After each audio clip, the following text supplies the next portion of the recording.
கேரள அரசுக்கு செலுத்த வேண்டிய தொகையை உடனடியாக செலுத்தி பொதுமக்களுக்கு தேவையான சிறுவாணி தண்ணீரை பெற்றுத்தர தமிழக அரசு ஆவண செய்யுமா என தொண்டாமுத்தூர் அதிமுக சட்டமன்ற உறுப்பினர் SP வேலுமணி சட்டப்பேரவையில் கேள்வி எழுப்பினார்.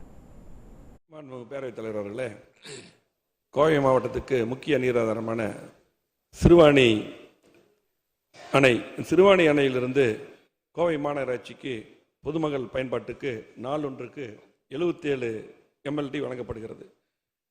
ஜனவரி மாதம் வரை 77 MLD வழங்கப்பட்டுள்ளது.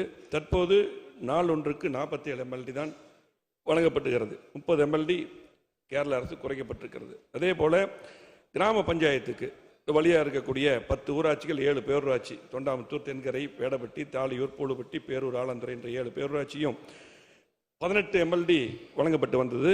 அதிலும் 6 MLD குறைத்து 12 MLD வழங்கப்பட்டு வருகிறது.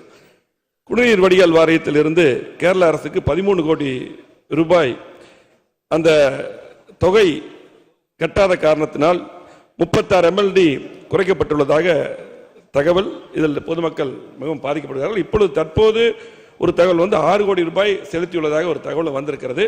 ஆகவே மீதி பணத்தை செலுத்தியோ இல்லாட்டி பேச்சுவார்த்தை மூலமாகவோ உடனடியாக அந்த முழுமையாக 77 MLDயும் அதே போல 18 MLD கிராமத்துகளுக்கும் வழங்க அரசு ஆவண செய்யுமா என்பதை பேரவைத் தலைவர் வாயிலாக அமைச்சர்